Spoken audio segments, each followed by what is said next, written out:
I'm getting ready for a good old-fashioned New England style Thanksgiving, and I thought I would show you two craft projects that you can do yourself. But before that, I thought I'd give you a really quick peek of the beautiful Hartwell Tavern in Lincoln, Mass, 1775. Whenever I tour old homes such as this, I love to envision how they used to cook in their fireplace and their beehive ovens, just like the fireplace and beehive oven we have in our home. And thank you for visiting New England Fine Living, a place where I hope to inspire you to find your own version of fine living, no matter how simple or grand that may be. Now, before I go on, if you don't want to miss out on some of the holiday videos I've planned, don't forget to subscribe. I have a lot of recipes and more craft projects and a lot more holiday decorating coming your way. Now I'd love to show you these two craft projects that are going to be part of our old-fashioned New England style Thanksgiving and our holiday. Do you remember when I was pressing leaves in between the pages of a large book? And I think there's also a project here that I'm going to be showing you that I didn't share earlier. I made a garland out of corn husks and some of my dried apples and my pine cones. And I'm going to show you how to make these two Thanksgiving decorations today. Well, to be bluntly honest, I actually forgot that I had leaves waiting for me in this book, and they got a little bit drier than what I had hoped for this particular project, but I made them work anyways. I had to modify it a little bit, but that's okay. So I'm now just going to go through each of these pages and get to revisit this old book on antiques yet again while I search for the leaves that I pressed for this particular Thanksgiving craft project. Now, in the past, I have used leaves like this, and I wrote on the leaves with a Sharpie people's names for where they're going to be seated at the Thanksgiving table. But today, as you saw in the beginning, I'm going to be using these to adorn two glass containers for candles. I just thought it would be a nice little way of having some of the fall color here now that it's actually gone, and I'm going to have it maybe on the breakfast buffet or on the dessert buffet. I'm not sure yet, but right now I at least know that I'm going to be getting it done and get the leaves out of the book because I don't want to forget they're in there.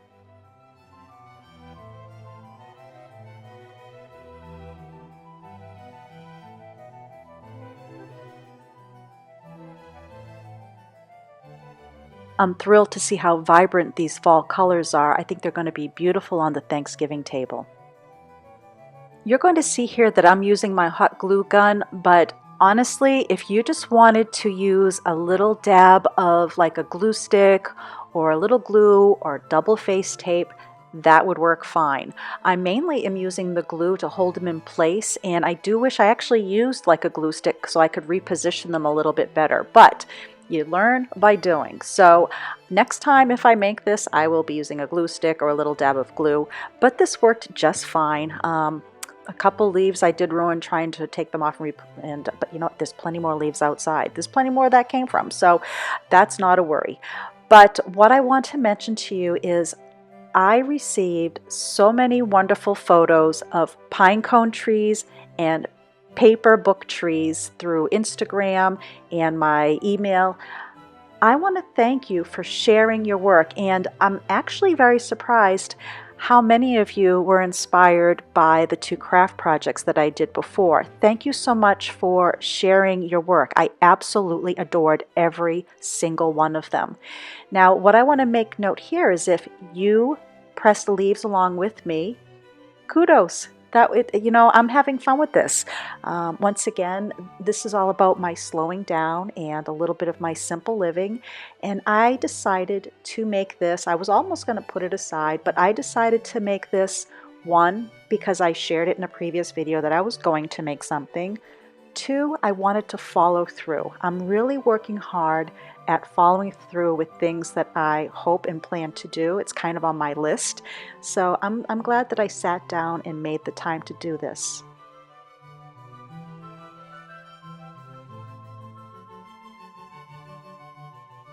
Now, I know I don't have to tell you what I'm doing here, but this bronze and I have a copper raffia also. I actually changed out the colors, and you'll see it later in a video that it's a little darker than this. This ribbon we used at our store during the fall holidays, so I took it out of the attic and I thought it would be pretty wrapped around the leaves. It just helped hold them down a little bit. And if the glue gives way with the heat of the candles, the raffia will hold it.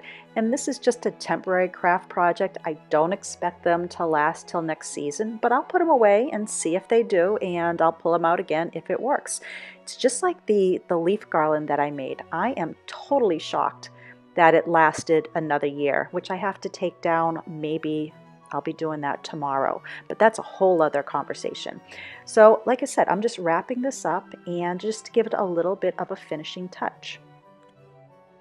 When I first lit these, I intended to leave them as is with the leaves full and complete, but I also realized that if the flame grew just even a little bit, I didn't want to take any chances, so I decided to grab a pair of scissors and just trim the tops off so that they were at the level of the glass, just to be a little bit safer.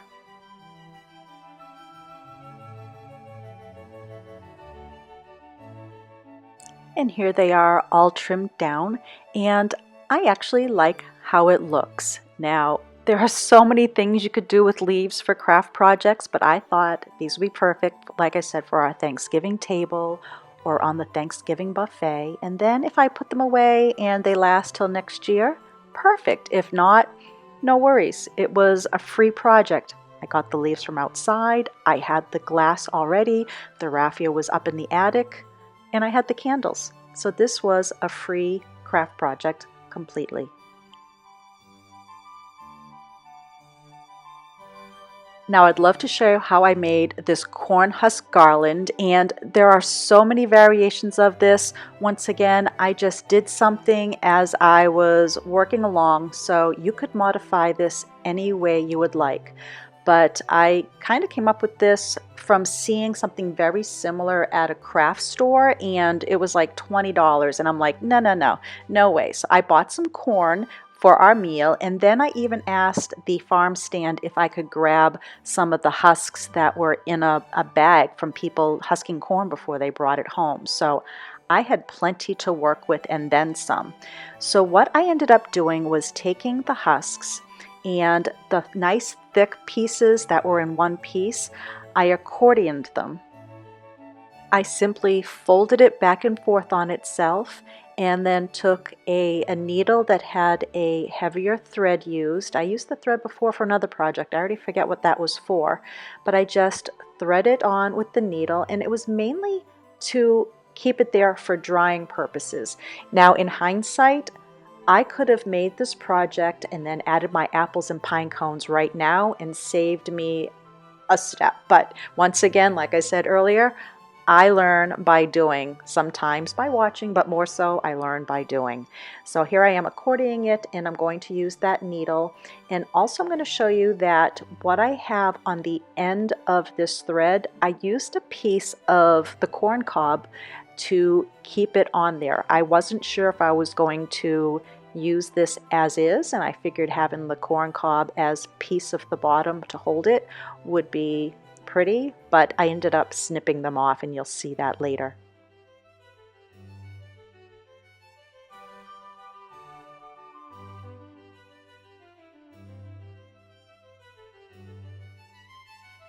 And you certainly don't have to do this, but I even took my scissors and clipped off some of the pieces that were a little bit wider. That's just how I am.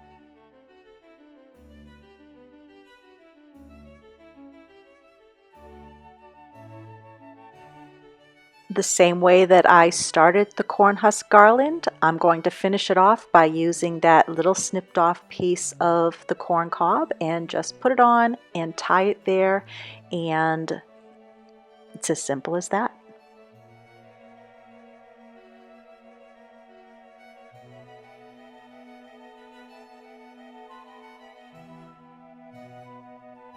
Now I started this project probably end of August, early September, and I ended up hanging the garlands in the drying shed just to let them dry because it was still nice and hot outside. But like I said, you could do this in your oven, you could do this in your dehydrator, and it would work just as well, just on a nice low heat. But here it is now in November, and I am ready to make a garland. Once again, so many different variations of how you could do this, but the way I'm going to be doing it is using some of the apples that I dried and some of the pine cones that I collected, and just keep those 3 items and make it very easy, and then I'll add it to my mantle.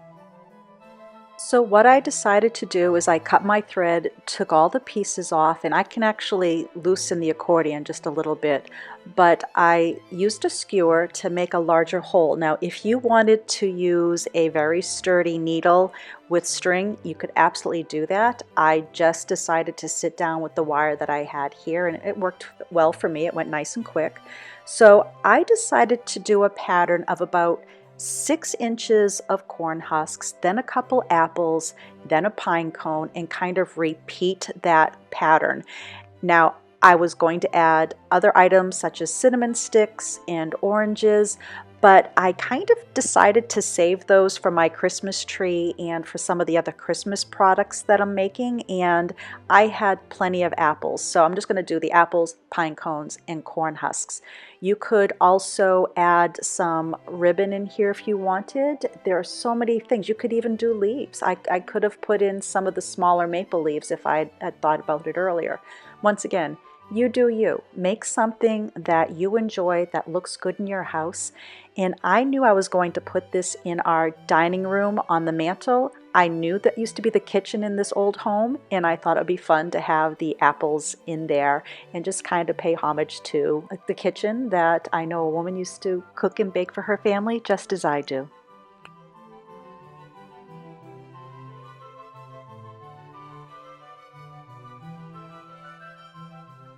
And here it is.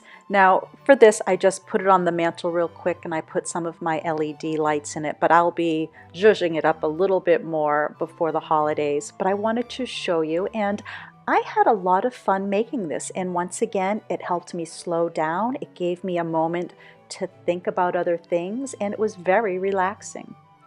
Oh, and you're getting a little sneak peek of the Thanksgiving tree, which I'm still working on, but you'll probably see that in a day or two. But for now, thank you so much for watching these 2 craft projects. I hope you have a wonderful Thanksgiving, and I will see you soon. I have a lot more going on that I will be showing you over this holiday season. Bye now.